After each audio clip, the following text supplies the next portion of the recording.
Hoje, no Encontro com a Autora, eu vou conversar com o mestre em Direito Constitucional, procurador do Estado do Mato Grosso do Sul e professor de Direito, Ulisses Schwartz Viana. Ele está aqui para falar sobre sua obra, Repercussão Geral, sob a ótica da teoria dos sistemas, de Niklas Luhmann. Olá, Ulisses, obrigada pela sua presença. Muito obrigado. Ulisses, você começa a obra falando dos antecedentes históricos da repercussão geral, não é? Como é que a necessidade de reconhecimento desse instituto foi percebida no Brasil e qual a diferença entre esse instituto e a arguição de relevância?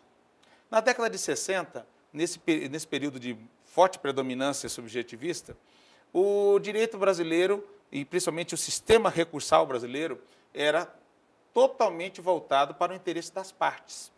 Então, o que acontecia? O recurso extraordinário ele tinha uma feição subjetiva, uma mesma questão constitucional se reproduzia em vários recursos isolados, então, o mesmo tema constitucional, vários recursos. E esse foi o primeiro momento em que começou a chamada crise, a crise crônica na jurisdição constitucional, centrada no Supremo Tribunal Federal. E começaram as ideias, surgiram as primeiras ideias na história do direito brasileiro de se criar um filtro recursal no Supremo Tribunal Federal. E daí veio a ideia da arguição de relevância. Com a falência do sistema da arguição de relevância, vem a Constituição de 88 e aumentou exponencialmente o número de recursos extraordinários e de agravos dirigidos ao Supremo.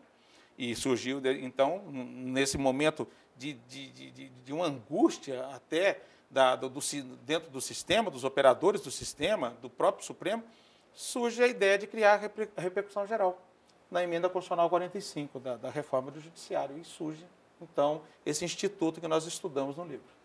Agora, no segundo capítulo, você se dedica ao estudo da repercussão geral no direito comparado. Qual é a diferença do nosso filtro para o de outros países? Nessa análise que fizemos, comparativa, salta à vista um fato. O que tem de comum entre repercussão geral e Verfassungsbeschwerde, Writ of Certiorari e recurso de amparo? Só a natureza de um filtro recursal. Então, a Corte, para viabilizar o seu funcionamento, para manter o que eu chamo no livro de dignidade operacional, ela tem que filtrar, ela tem que criar um ambiente propício a uma análise aprofundada dos casos que eles são submetidos. Na verdade, nós temos algumas semelhanças com o sistema, por exemplo, alemão, vamos pegar aqui o sistema alemão, mas são semelhanças pontuais. O sistema alemão da Verfassungsbeschwerde, por exemplo, é restrito a direitos fundamentais, ele é centrado na ideia de direitos fundamentais.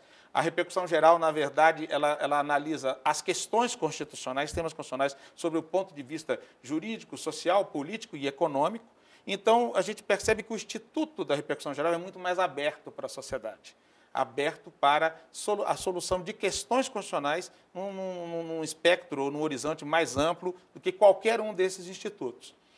Temos algumas coisas semelhantes ao Writ of Certiorari americano, mas são semelhanças pontuais. Na verdade, a Repercussão Geral nós vislumbramos na obra como um avanço original, bastante original, apesar de inspirado em modelos importados da Alemanha, Estados Unidos e o modelo espanhol.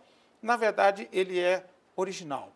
Original porque traz contornos interessantes, que até depois, quando falarmos sobre a questão de Luhmann, nós vamos perceber como a repercussão geral, na maneira como foi regulamentada na lei, ela criou uma abertura muito grande para o Instituto, uma abertura social, uma abertura sociológica, filosófica, antes de tudo jurídica, para a operacionalização do Instituto.